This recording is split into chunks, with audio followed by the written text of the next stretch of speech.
Hey guys, so today I'm going to be doing a back to school makeup look.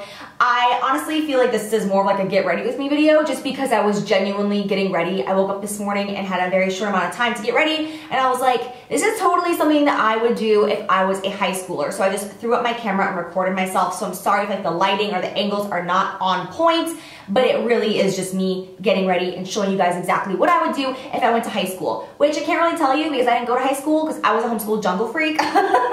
Literally. So yeah, I hope that you guys enjoyed this video. Thanks so much for watching and I'll see you soon. Bye guys. Well, hello! First thing I'm going to be doing today is my foundation. I am going to be using MAC Cosmetics Face and Body Foundation. This is a water-based foundation. It's great for teenagers. It's very hydrating and it's sheer. I'm going to be using a Makeup Geek foundation brush. This is a synthetic brush, so it goes beautifully with a water-based foundation like MAC Face and Body. And I'm just going to be applying that all over my face evenly, and you will see it makes you look very dewy and very hydrated, which I love. Then I'm going to be going in with Nars Radiant Creamy Concealer, and I'm going to stipple this all under the under eye area and on the eyelid as well, which is very important for a day like this because you want to really conceal those veins on that eyelid area since we're not going to be going in with a ton of shadow because we just don't have time. Look at the difference in my eyes. It's so creepy looking. Okay, moving on. I'm going to, of course, do the exact same thing to the other eye. And I just want to say, when you're using a damp beauty blender, you can go a little overboard with your concealer sometimes because the hydration of that beauty blender will soak up any excess concealer underneath the eyes, making it pretty much impossible to have cake face. Then I'm going to go in with the Anastasia Banana color from her contour kit, and I'm going to set that entire under eye area. And it is very, very important to make sure you set that lid, because if you don't set that lid area with powder, it's going to become a very creasy mess throughout the day, especially since you're not going to be using tons of shadow again. So really make sure you set that lid, and this will give you just a little bit of a glow and a nice highlight as well as setting the concealer.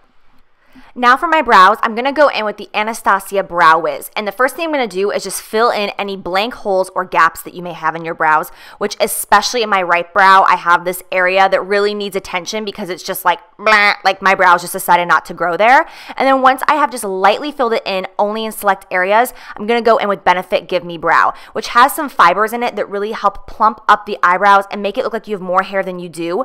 And so these two together on the brows really do give such a natural effect to that brow area. And on a day like this where you're doing minimal makeup, you don't want intense brows because you can kind of look like a man. See?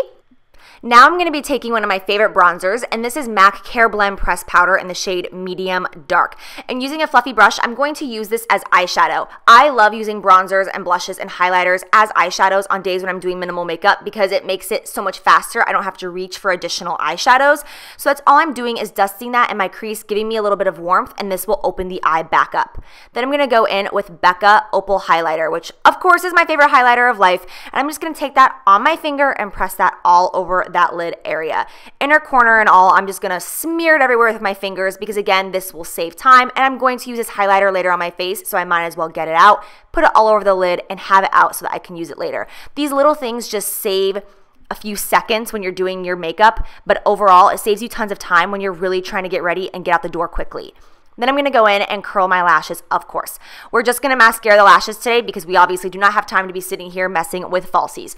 So after curling my lashes, I'm going to go in with 2 quick coats of mascara with my favorite mascaras. One is by Maybelline and one is by Rimmel. So I'm just going to go in. Make sure that when you are mascaring your lashes, you really want to go in quick little zigzag motions as you're going up because this will help volumize and eliminate clumping. Then I'm going to go back with that same bronzer as before. It's technically not a bronzer. It is actually just a pressed powder to set the face, but I use it as a bronzer because I just think it's the most beautiful formula ever. I fell in love with this formula when I worked at MAC.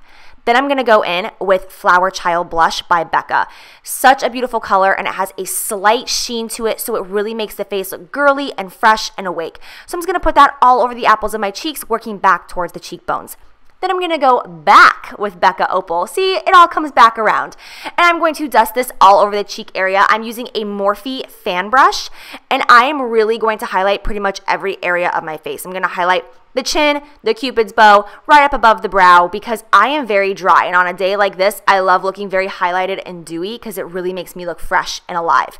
Then I'm going to go in with my first creation that I made with Gerard Cosmetics, and this is the lip gloss in the shade Rose Hill. This is the perfect color for a day like today when you don't want your lips to be too pink or too red. It's just very beautiful, very girly. It makes you look, again, very fresh. So after that, your look is complete. I hope you guys enjoy this quick, easy back to school makeup look. I love you guys, and I'll see you soon. Bye.